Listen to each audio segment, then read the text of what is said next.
ஓம் சக்தி, பராசக்தி, தேவி. நான் கோபி சக்தி பீடத்திலிருந்து பேசுறேன். ஈரோடு மாவட்டம்.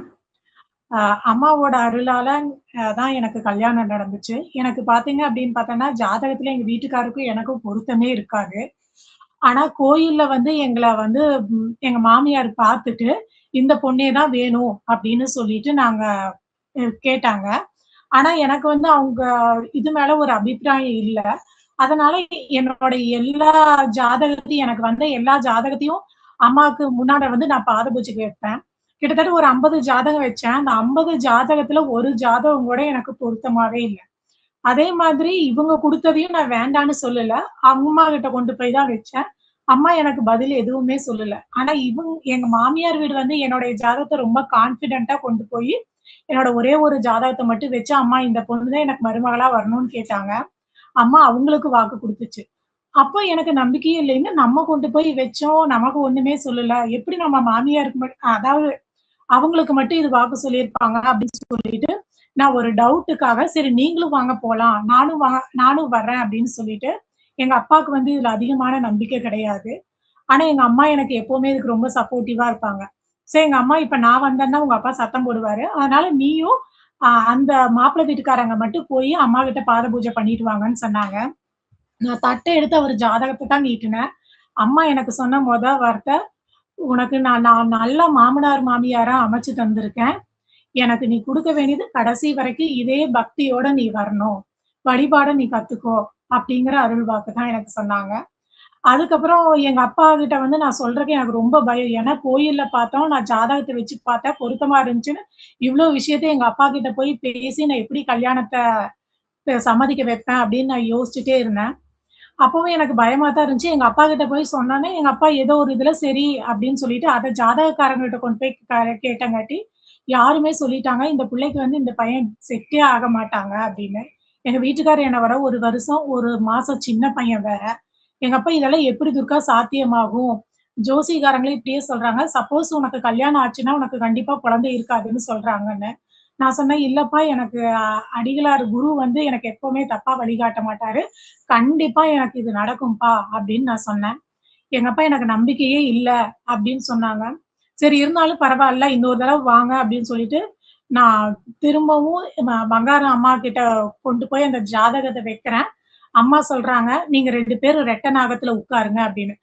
கல்யாணத்துக்கு முன்னாடியே எனக்கு ஆணியில கல்யாணம் நிச்சயம் ஆகுது. சித்ரா பௌர்ணமி வேள்வியில என்ன உட்கார சொல்றாங்க. எனக்கு பயம். அவருக்கும் கல்யாணம் முடிவாகல, எனக்கும் கல்யாணம் முடிவாகல. ஆனா நாங்க 2 பேரும் எப்படி ஒட்டுக்கா உட்கார்ந்து வேள்வி செய்யறது? ஏன்னா எங்க வீட்ல எனக்கு ஃபேமிலி சப்போர்ட் இல்லாம இருந்துச்சு. அப்ப ஏதோ அம்மா மேல பாரத்த போட்டுட்டு 2 பேருமே எங்க அப்பாவுக்கு தெரியாம தான் நான் போய் அந்த சித்ரா பௌர்ணமி வேள்வியில வச்சிருந்தேன். அந்த நாகத்த கூட என்னால வீட்ல எடுத்துட்டு வர முடியல. எங்க மாமியார் வீட்ல தான் குடுத்து பூஜை பண்ணேன். அதே மாதிரி கொஞ்ச நாள் எங்க அப்பாவும் மனசு மாறுனாரு. சித்ரா பௌர்ணமி வேள்வியில உட்கார்ந்துட்டு வந்து கூட எங்க அப்பா வேற மாப்பிள்ளைக்கு சொல்லிட்டாரு. சொல்லிட்டு எனக்கு அந்த எங்க அப்பா சொன்னத என்னால மறுக்கவும் முடியல. சரின்னு அந்த மாப்பிள்ளைக்கும் அக்செப்ட் பண்ணேன். ஆனா எங்க அப்பா கடைசி மொமெண்ட்ல என்னன்ட்டாரு, "என் பொண்ணுக்கு இது பிடிக்கலையாட்ருக்குங்க. முகமே சரியில்ல" அப்படின்னு சொல்லிட்டு, எனக்கு இதுல உடன்பாடு இல்ல. ஆனா நீ இவ்ளோ தூரம் சாமி மேல நம்பிக்கை வச்சிருக்கங்காட்டி, இந்த கல்யாணத்துக்கு நான் சம்மதிக்கிறேன்னாங்க. அதே மாதிரி என் கல்யாணம் எந்த ஒரு பிரச்சனையும் இல்லாம நடந்துச்சு.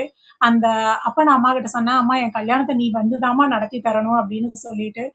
என் கல்யாணம் அம்மாவோட வேள்வி முறைப்படி தான் நடந்துச்சு. ஃபர்ஸ்ட் அந்த கண்டத்த எனக்கு நிவர்த்தி பண்ணதுக்கு அப்புறம் தான் எனக்கு அம்மா நல்லபடியா கல்யாணம் பண்ணறதுக்கான ஏற்பாடுகள செஞ்சாங்க. நம்ம பிரச்சனைகள் வரும்னு தெரிஞ்சாவே அம்மா அந்த பிரச்சனைகள ஃபுல்லா தீர்த்து விட்டுட்டு, நமக்கு கை நெறைய அருள அள்ளி தருவாங்க. அதே மாதிரி பார்த்தீங்க அப்படின்னு பார்த்தோம்னா, அந்த ஜோசியக்காரர் சொன்னது பொய்யான மாதிரி, எனக்கு என்னுடைய கல்யாண வருஷங்கும்போது என் குழந்தை எனக்கு 1 மாச குழந்தையே கையில இருந்தா, 10 மாசத்துலயே எனக்கு குழந்தை அமைஞ்சது. அதுக்கப்புறம் இப்ப வரைக்கும் எந்த ஜோசியக்காரங்கிட்ட இதுவரைக்கும் நான் போமாட்டேன். ஆனா எங்க மாமனார், மாமியார் ஜஸ்ட் ஏதாவது ஒண்ணு போய் பார்க்கணும்னு சொன்னாங்கன்னா, இந்த பிள்ளைக்கு இவங்களுக்கு பொருத்தம் இல்லைம்பாங்க. நான் கண்ண மூடிட்டு இப்ப வரைக்கும் நான் அம்மாவ தான் நம்புறேன். பல இடங்கள்ல அம்மா சொல்லுவாங்க, சித்ரா பௌர்ணமி வேள்வி கட்டும்பாங்க. முடிஞ்ச வரைக்கும் கட்டிருவேன். அம்மாவோட கடைசி அருள்வாக்கு கூட அதுதான். "உன்னால வந்து சூலத்துக்கு கட்ட முடியாது. ஆனா நீ எப்படியாச்சும் கஷ்டப்பட்டுனாச்சும் கட்டணும்" அப்படிங்கிற வார்த்தைய நான் சொன்னாங்க. இப்ப அதே மாதிரி தான் அம்மாவோடைய அடுத்தடுத்த விஷயங்கள். என் பொண்ணுக்கு பார்த்தீங்க அப்படின்னு பார்த்தோன்னா, அவ சின்ன பொண்ணா இருக்கும்போது கரண்ட் ஒயர்ல வந்து கை வச்சுட்டா. நான் வந்து உள்ள என்னுடைய சின்ன பொண்ணுக்கு ஃபீட் பண்ணிட்டு இருந்தேன். இவ கரண்ட்ல கைய வச்சு, இவ உடம்புல வந்து எர்த் பாஸ் ஆயிட்டு இருக்கு. இவ சும்மா தான் நின்னுட்டு இருக்கிறான்னு சொல்லிட்டு, பக்கத்து வீட்டு பொண்ணு அவள தொடம்போது தான் தெரிஞ்சிருக்கு, இவளுக்கு எலக்ட்ரிசிட்டி பாஸ் ஆயிட்டு இருக்குன்ட்டு. 2 பேருமே அப்படியே ஃப்ரீஸ் ஆயி நின்னுட்டாங்க. 3வதா ஏன் 2 பேரும் அப்படியே நின்னுட்டு இருக்கிறீங்கன்னு அந்த பக்கத்து வீட்டுக்கார அக்கா தொட்டம்போது தான் தெரிஞ்சுச்சு, இவங்களுக்கு ஷாக் அடிச்சிருக்குதுன்னு சொல்லிட்டு. கிட்டத்தட்ட இது பார்த்தீங்கன்னா, ஒரு 8 நிமிஷமா இந்த விஷயம் நடந்துட்டே இருந்திருக்கு. அதுக்கப்புறம் என்ன உள்ள வந்து கூப்ட்டாங்க. துர்கா உன் புள்ளைக்கு ஷாக் அடிச்சிருச்சுன்னு. என் சின்ன பொண்ணு ஒரு 2 மாச குழந்தை. அப்படியே அவள பெட்ல தூக்கி போட்டுட்டு நான் வந்தேன். வந்து எனக்கு என்ன பண்றதுன்னே தெரியல. இப்ப மெயின் ஸ்விட்ச் எங்க இருக்கு? எப்படி ஆஃப் பண்ணணும்னு தெரியல. அங்க ஒரு சீமாரு தான் கிடந்துச்சு. அந்த சீமார் எடுத்து, "அம்மா புள்ளைய காப்பாத்துமா" அப்படின்னு ஒரே ஒரு அடிதான் அடிச்சேன். தூக்கி அவள போட்டுச்சு. போட்டுட்டு நான் அவளுக்கு ஒண்ணுமே இருக்காது. ஏன்னா 10 நிமிஷமா உடம்புல பாஸ் ஆயிட்டு இருக்கு அப்படின்னு நான் நெனச்சேன். ஆனா அவ அம்மான்னு சொல்லிட்டு எந்திரிக்கும்போது எனக்கு அப்படியே கண்ல கடகடன்னு தண்ணி வந்துருச்சு. எனக்கு தெரியுமா, நான் எவ்ளோ கஷ்டத்துல இருந்தாலும் நீ என்ன கண்டிப்பா காப்பாத்துவேன்னு சொல்லிட்டு. என்னுடைய அடுத்தடுத்த நிகழ்வுகள் பார்த்தீங்க அப்டின்னா, அம்மாவோட வழிமுறையில தான் நடந்துச்சு. அம்மா சொல்றத நம்ப ரொம்ப கஷ்டப்பட்டு செய்ற மாதிரி தான் இருக்கும். ஆனா, அதுக்கான பலன் கண்டிப்பா இருக்கும். எங்க வீட்டுக்காரரு போய் தொழிலுக்காக கேட்கும்போது, அம்மா சொன்னாங்க, 24 காப்புக்கு கட்டுன்னு சொன்னாங்க. ஆனா, எங்க வீட்டுக்காரர் என்ன சத்தம் போட்டு வந்தாரு. "எனக்கு தெரியும் நீ அம்மா கிட்ட போனேன்னா, இந்த மாதிரி ஏதாவது பண்ணுவேன்னு" சொல்லிட்டுனாங்க. எங்க வீட்டுக்காரர் அந்த தடவ கட்டவே இல்ல. அது விட 10 மடங்கு கடன் ஆச்சு. அப்பதான் நான் சொன்னேன், "அன்னைக்கு அம்மா அவ்ளோ பெரிய பிரச்சனை வரும்னு சொன்னங்காட்டி தானே அத தீர்க்கறக்காக நமக்கு அம்மா சொன்னா. இன்னைக்கு அம்மாவோட வார்த்தை உண்மையாயிருச்சு பார்த்தீங்களா?" அப்படின்னு சொல்லிட்டு. என்னுடைய அடுத்தடுத்த நிகழ்வுகள் என்னால இவ்ளோ தான் அம்மாவோட விஷயத்த நான் கொஞ்ச நேரத்துல சொல்ல முடியாது. அவ்வளோ பெரிய அற்புதங்கள செஞ்சிருக்குது. அதனால என்னுடைய வளகாப்பும் சரி, என் பொண்ணுகளுக்கு மொட்டை அடிக்கிறது, காது குத்துறது, என் பொண்ணு ஏஜ் அட்டெண்ட் பண்ணா கூட நான் அம்மாவோட வேள்விய வச்சு தான் நான் செய்வேன். எங்க அப்பா ஒரு 10 வருஷத்துக்கு முன்னாடி தவறிட்டாரு. யாரு செஞ்சாலும் செய்யலைனாலும் நான் அம்மா முறைப்படி தான் அந்த 16வது நாள் கூட செய்வேன்னு சொன்னேன். இப்ப வரைக்கும் என் குடும்பத்துக்கு ஒரு அரணா இருக்காங்க அப்டின்னா எனக்கு குரு அம்மா தான். முதல்ல எனக்கு அம்மா மேல அவ்ளோ ஈடுபாடே இல்ல. ஆனா, இப்ப அம்மா இருக்கிற காலங்கள நான் நெறைய மிஸ் பண்ணிட்டேன் அப்டின்னு நெனைக்கிறேன். ஒவ்வொரு இடத்துலயும் நான் அம்மாவ அப்படி உள்ளூர உணர்றேன்.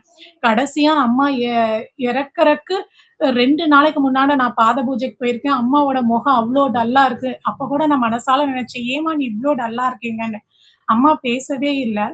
ஆனா, என் 2 பொண்ணுகள வச்சு, "அம்மா எனக்கு எப்படி வாழ்க்கைய அமைச்சு குடுத்தியோ, என் பொண்ணோட வாழ்க்கைய நீ இப்படித்தாம்மா காப்பாத்தணும்னு" நான் சொன்னேன். அம்மாக்கு ஆசீர்வாதம் பண்ணாங்க. எனக்கு அது ஒரு பெரிய திருப்தியா இருந்துச்சு. ஆனா, ஒரு 2 நிமிஷம் நான் அம்மாவையே அங்க பாத்துட்டு நின்னேன். திரும்ப நான் பஸ் ஏர்றதுக்கு போயிட்டேன். ஆனாலும் எனக்கு மனசே என்னமோ அம்மாவ விட்டுட்டு வர்றோமே அப்படின்னு சொல்லிட்டு. ஆ அதே மாதிரி 2 நாள்ல. ஆனா இப்ப உள்ளூர நான் அம்மாவ உணர்றேன். இப்ப கூட ஒரு கடன் பிரச்சனை, பெரிய பிரச்சனையில மாட்டிட்டேன். அம்மா எனக்கு அடுத்தது நீதாம்மா அதிலிருந்து தே எடுத்து தரணும். இனிமேல் பொன்னாசையும், பொருளாசையும் எனக்கு இருக்காது. நான் கேட்கறது இது மட்டும் தான் அப்படின்னு சொன்னேன். அந்த ஆசைய நான் விட்டு ஒழிப்பேமா அப்படின்னு சபதம் ஏற்பட்டதுக்கு அப்புறம் தான், இனி அம்மா எனக்கு அந்த அளவுக்கு இது பண்ணாங்கன்னு தெரியல. அப்படியே பூவ கையிலிருந்து மள மள மளன்னு பாத பூஜையிலிருந்து போட்டாங்க. எனக்கு இன்னும் அது ஒரு கனவாவே இருக்குதுங்க சக்தி. ஆ ஒரு தடவ போன த தைப்பூச ஜோதிக்கு நான் போயிருந்தேன். காணிக்கை எண்றதுக்கு கூப்ட்டுருந்தாங்க. அப்ப காலையில ஒரு 5 மணி இருக்கும். அப்ப வந்து ஒரு சக்தி சொன்னாங்க, "நீங்க வந்து அம்மாவோட அருட்கூடத்த வந்து நீங்க கிளீன் பண்ண முடியுமான்னு?" சொல்லிட்டு. எனக்கு அவ்ளோ பெரிய சந்தோஷம். அப்புறம் அம்மாகிட்ட போய் அம்மாவ பார்த்துட்டு நின்னோம்னா, நம்ம வெளிய போ சொல்லிருவாங்களே அப்படின்னு சொல்லிட்டு, நான் மனசுக்குள்ள மட்டும் வேண்டுதல் கூறு நான் படிச்சுட்டு, அம்மாவத கிளீன் பண்ணிட்டு வந்தேன். கரெக்ட்டா அம்மாவோட திருவுருவ சிலைக்கு முன்னாண்ட வந்து, நான் கடைசி வரிகள் படிக்கிறேன். "குன்றம் மறைந்த கொழுந்தே வருக" அத சொல்லிட்டு அப்படியே என் கண்ல தண்ணி விடுறேன். சக்தி யாரு சொன்னாலும் நம்ப மாட்டாங்க. அம்மா இப்படி ஒரு மாரி உடம்ப சிலுத்த மாதிரி இருந்துச்சுங்க சக்தி. மாலை பார்த்தீங்கன்னா, இவ்ளோ மொத்தமான மாலை. இங்க இருந்து இப்படி ஜம்ப் பண்ணுது.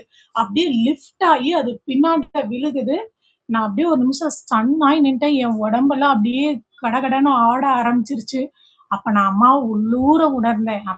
அம்மா நீ எப்பவுமே இருக்க, நீ சொன்ன மாதிரி ஓங்காரத்தில் இருக்கிற, நான் பேசுற ஒவ்வொரு விஷயமும் உன் காதுல ஒலிக்குங்கிறத நான் மனசார நம்புறேன்.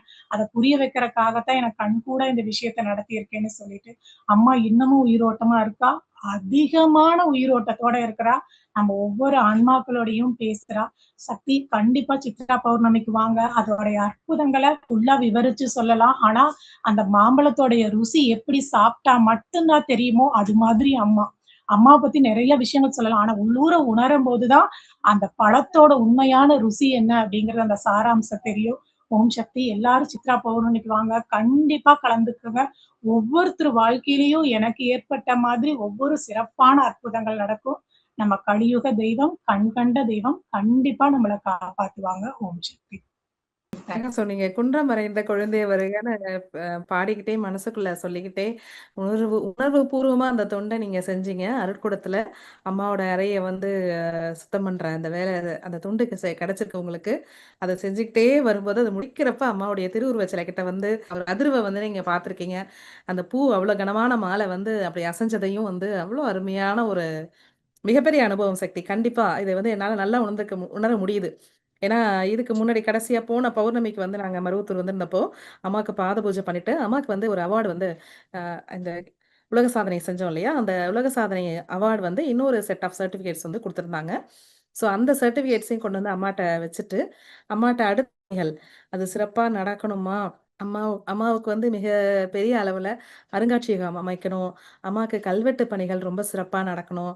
அம்மாவுடைய அற்புதங்கள்லாம் வரலாற்று சின்னங்களா ஆகணும் அப்படின்னு சொல்லிட்டு அம்மாட்ட வேண்டிக்கிட்டு, அம்மா உங்க அருளாசி வேணும் அப்படின்னு நினைச்சிட்டு இருக்கப்போ, அம்மாவுக்கு அருட்கூடத்துல போட்டிருக்க மாலை, அந்த திருவுருவத்துல போட்டிருக்க மாலை வந்து அப்படியே இப்படி ஒரு அசைவு தனியா அந்த தாமரை இதழ் தாமரை இதழோட அசைவு வந்து அது கனமான இதழ் இல்லையா? அது ஏதோ லைட்டா ரோஜாப்பூ ஆடுற மாதிரி தாமரை இதழ் வந்து ஃபுல்லா ஒரு அசைவு. நல்லா அம்மா அந்த அசைவுல வந்து அம்மா சிரிக்கிற மாரி அந்த திருவுருவச் சிலையில இருக்க அந்த கேசம் கூட அசையிற மாரி இருக்கு. அம்மா அம்மா வாய் வந்து அப்படியே நல்லா திருவாய் மலர்ந்து சிரிக்கிற மாதிரி, இதுல இருக்கிற அசைவு அதுல அப்படி தெரிஞ்சது சக்தி. நல்லா அத நான் உணர்ந்தேன். அதே மாதிரியான ஒரு அனுபவம் வந்து நீங்க சொல்றீங்க. ரொம்ப சந்தோஷம் சக்தி. இதுதான் வந்து அ என்ன உணர்வோட அந்த மண்ண மிதிக்கிறோமோ, கண்டிப்பா அங்க வந்து நமக்கு அம்மா வந்து அருள அள்ளி அள்ளி தராங்க. இந்த மண்ணில் வந்து என்னை உணர் அப்படிங்கிறது அம்மாவோட அருள்வாக்கு. அதனால கண்டிப்பா அம்மாவ இந்த மண்ணுல நெறைய உணரலாம் சக்தி. அந்த உணர்வு பரிமாற்றத்துக்கு தயாரான நிலையில அந்த பரிபக்குவத்தோட நம்ம அங்க வரணும். எவ்வளோ பெரிய அற்புதம் அம்மா உங்களுக்கு பண்ணி குடுத்துருக்காங்க. அந்த திருமணத்த வந்து எப்படி நடத்தி வச்சாங்க. அத கேட்கவே ஆசையா இருக்கு. திருமணத்துக்கு முன்னாடி அ அந்த பொண்ணு மாப்பிள்ளைய வந்து சேர்த்து ரெட்டை நாக யாகம் அது வந்து ரெட்டை நாகம்ன்றது வந்து இந்த திருமண தடை நீக்கம்னு சொல்லுவாங்க. நெறைய வந்து உயிர் பலி, உயிர் சேதம் இதெல்லாம் தவிர்க்கும்னு சொல்லுவாங்க. ஸோ இந்த மாதிரி இதெல்லாம் கேள்விப்பட்டுருக்கோம். இது இத்தன அற்புதத்துல, இத்தன வருஷத்துல இது மாரி நான் கேள்விப்படல. கல்யாணத்துக்கு முன்னாடியே, ஃபிக்ஸ் ஆகறதுக்கு முன்னாடியே அந்த பொண்ணு மாப்பிள்ளைய வந்து இந்த வேள்விக்கு உட்கார வச்சது. திரும்பவும் எனக்கு என்னோட சொந்த அனுபவம் ஞாபகம் வருது. என்னோட திருமணத்துக்கு முன்னாடியும் 2004ல நவம்பர்ல திருமணம் அம்மா வந்து தேதி குறிச்சாங்க. ஆனா வந்து அதுக்கு முன்னாடி இந்த சித்ரா பௌர்ணமியில நாங்க 2 பேரும் தொட்டு செஞ்சோம். பொண்ணு, மாப்பிள்ளை. ஆனா ஊருக்கு வெளி உலகத்துக்கு தெரியாது இல்லையா? வீடு மாப்பிள்ளை வீட்டுக்கும் தெரியும். ஆனா வெளி உலகத்துக்கு தெரியாது. அதனால நான் என்ன பண்ணேன்னா, நான் இருக்கிற ஏரியாவுக்கு நீங்க வரக்கூடாது. நீங்க அன்னதான கூடத்துல நீங்க சாப்பாடு போடுங்க. நான் இந்த பக்கம் தண்ணி குடுக்குறேன். கோயில் ஏரியால தண்ணி குடுப்போம்ன்னு இந்த பக்கம் வரவே கூடாதுன்ற மாரி 2 பேரும் ஒரே நாள்ல, ஒரே சமயத்துல தொண்டு பண்ணிட்டு இருந்தோம். அந்த மாரி தொண்டு செய்ய வச்சு வேள்வியும். அப்ப எதிர்பார்க்காத நிலையில எங்கள வந்து வேள்வியும் அம்மா வந்து செய்ய வச்சு, ரொம்ப சிறப்பான முறையில எங்களுக்கு வாழ்க்கை அமைச்சு குடுத்தாங்க. அந்த மாதிரி ஒரு சித்ரா பௌர்ணமி தொண்டு மிக, மிக சிறப்பானது. அந்த அப்ப செஞ்ச வேள்வி, அதுக்கப்புறம் ஒவ்வொரு வாழ்க்கையோட ஒவ்வொரு காலகட்டத்துக்கும், ஒவ்வொரு அடுத்த படிக்கும் அந்த வேள்வி வந்து அடித்தளம் இடுதுன்றத வந்து பரிபூரணமா உணர்ந்துட்டு இருக்கேன் சக்தி. அதே அனுபவத்த நீங்களும் சொன்னீங்க.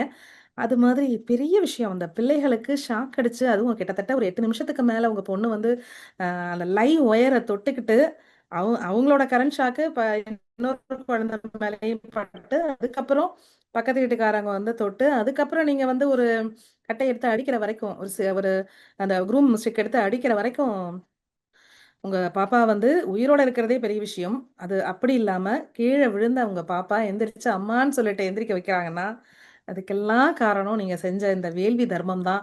உங்களுடைய தொண்டு தான், உங்களுடைய பக்தி தான், இந்த பங்காரம்மாவோட பரிபூர்ண அருள் தான். இத விட வேற என்ன உதாரணம் வேணும்? அம்மாவோட அருளுக்கு. ரொம்ப சந்தோஷம் சக்தி. அம்மாவுடைய அருளுக்கு பாத்திரமான நீங்க, ஒரு தொண்டருக்கு இலக்கணமா வந்து உங்களுடைய அனுபவங்கள பகிர்ந்துகிட்டதுக்கு ரொம்ப நன்றி. இன்னும் உங்க வாழ்க்கையில நெறைய அனுபவங்கள் கிடைக்கணும். நீங்க வந்து மகளிர் சேனல்ல பகிரணும்னு கேட்டுக்கிறேன். ஓம் சக்தி. நன்றி.